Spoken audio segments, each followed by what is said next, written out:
Buckle up.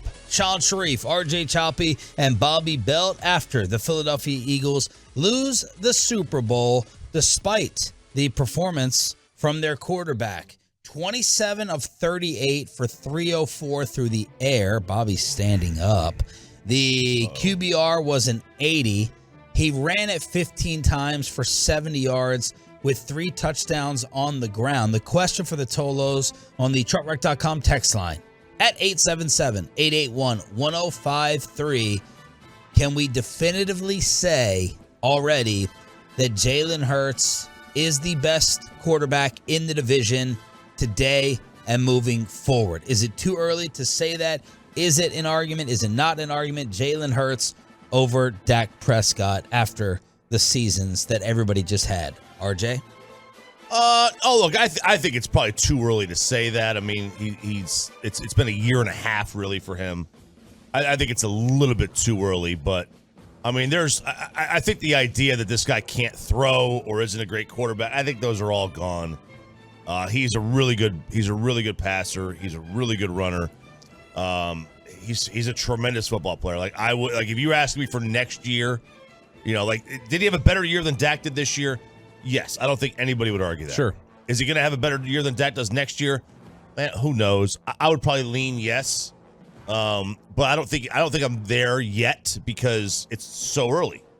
It's so early, and he's still on a rookie deal. This is when you've got to win. You've got to win these championships. This is a window that's going to start closing because he's going to get a bag. He's going to get a lot of money. But $50 million. I mean, look, you gotta ask yourself. I would pay it. I mean, I think he's tremendous. But yes, it is very early in the process for him. I'm trying to see what text I can read that Bobby has written about Jalen Hurts last night on the different group chats. Why don't you just summarize it for us right here through the power of radio? Look, Warwick Dunn had a really nice performance last night. Okay, wait. Lamar is who? I just go Jalen Hurts. I just assign random running back from the 2000s that pops in my head. Okay. Like Thomas Jones or Edgerrin James. Joseph Adai is a good one to throw in there as a reference. Okay. Look, I love where this is flipped because back in July, I was so much more pro Jalen Hurts than both of you. And then here we are now, and I'm considered the Jalen Hurts hater. I was considered a hater for having him on the same plane as Lamar Jackson. Or I was considered nuts for having him on the same plane as Lamar Jackson earlier in the year. And I think he's a better passer than Lamar Jackson. Like, I think Lamar's a greater threat running the ball, but I think Jalen's a better passer. Jalen had a better year this year, there's no doubt. If this was a game that Dallas was playing in last night, and they're up 10, and Kansas City comes hard charging and is starting to pick you apart through the air, and when it becomes an arms race, Dak closed the game going 7 of 12 for 90 yards, people would have rioted.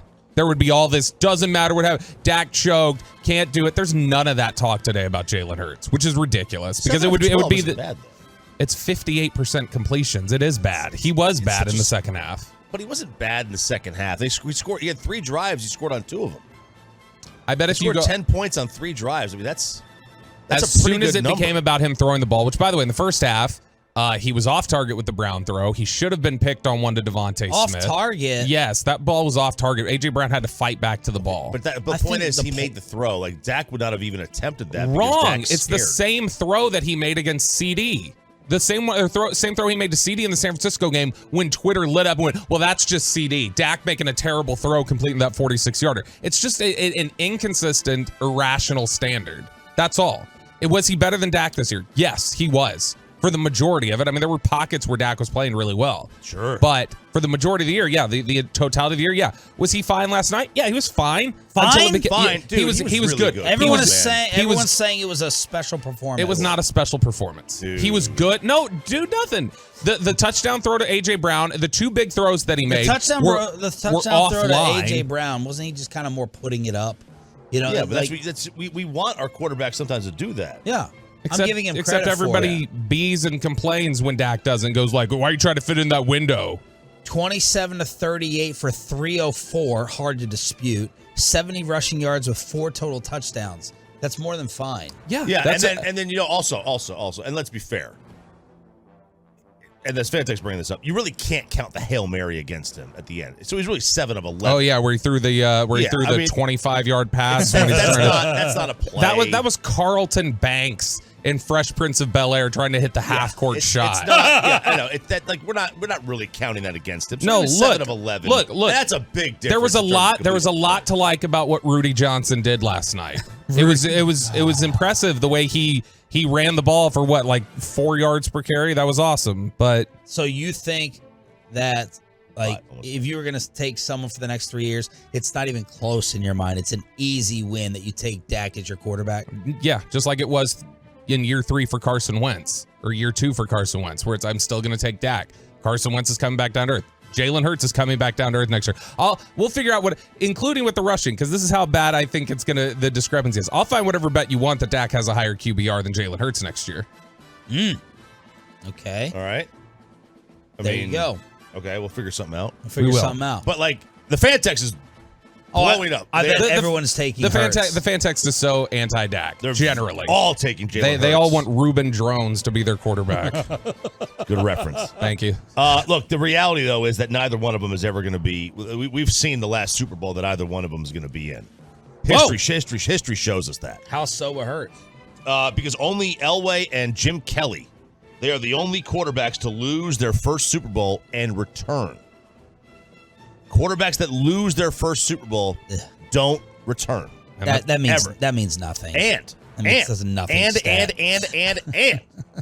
Dak will never get to one, because since the merger, only 3 quarterbacks have not gone to a Super Bowl in their first 6 years with their original team and eventually went to one. Manning, Ryan, and Phil Simms. Well, he's better than Ryan and Sims, so he can do it. Who? Dak? Yep. Well, he won't get as close to the Hall of Fame as Matt Ryan will, ever.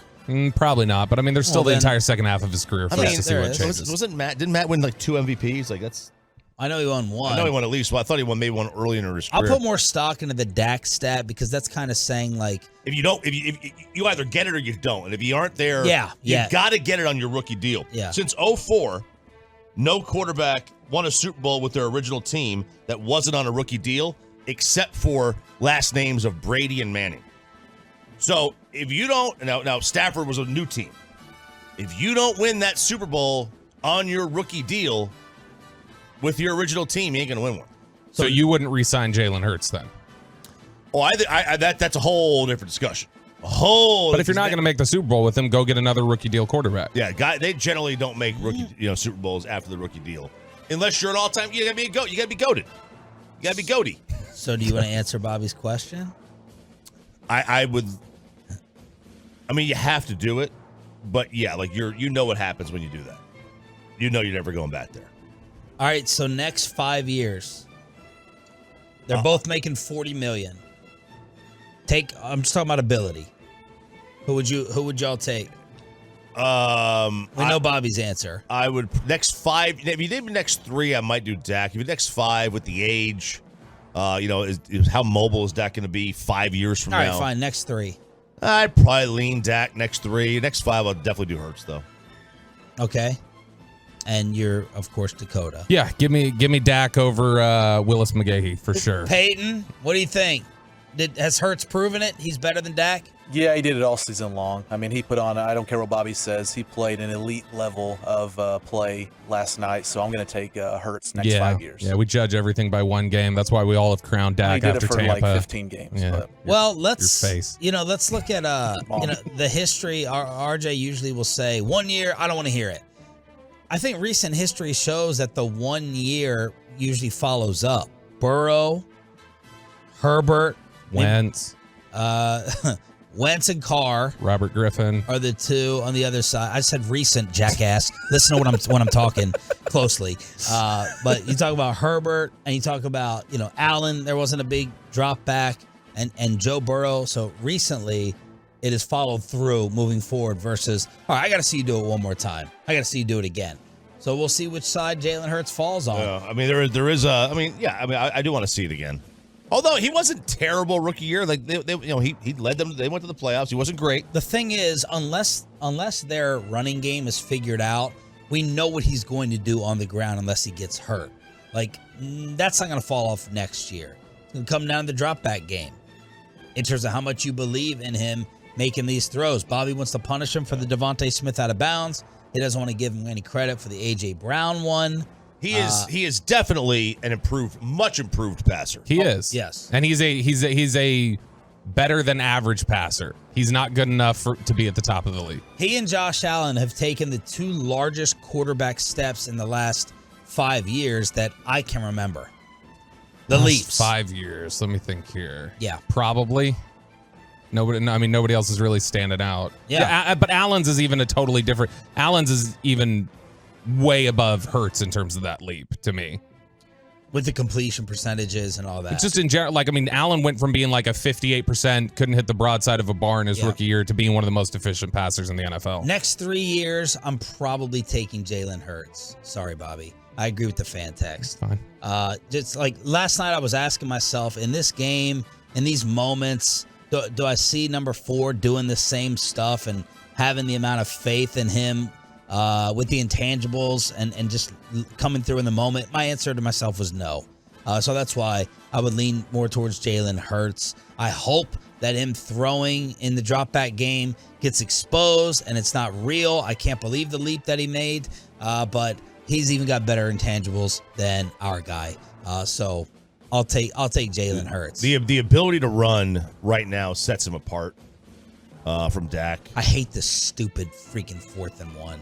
I hate this crap. He's so good at it. And look, he's so strong. He could plow through a line. Well, they also have this in the NFL, which they got to decide whether to fix it or not, of getting rammed from behind, of getting hit in the back. Mark.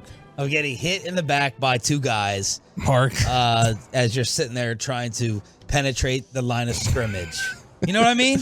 Oh, I know what you mean. That's what they're doing. I will say that shot they had last night of the what shot? The shot they had of the money shot they had there of the 4th and 1, where they show Chris Jones getting blown off the ball by the Eagles on a sneak. I mean, they got 3 yards of push on a sneak that everybody knew was coming with an all-pro, a guy who was a Defensive Player of the Year nominee. They're just getting blown off the ball. They are so good on that offensive line. They are, and that's why I think it was a big mistake on that 4th and 2.5 after the 17-play drive where it was 24-21.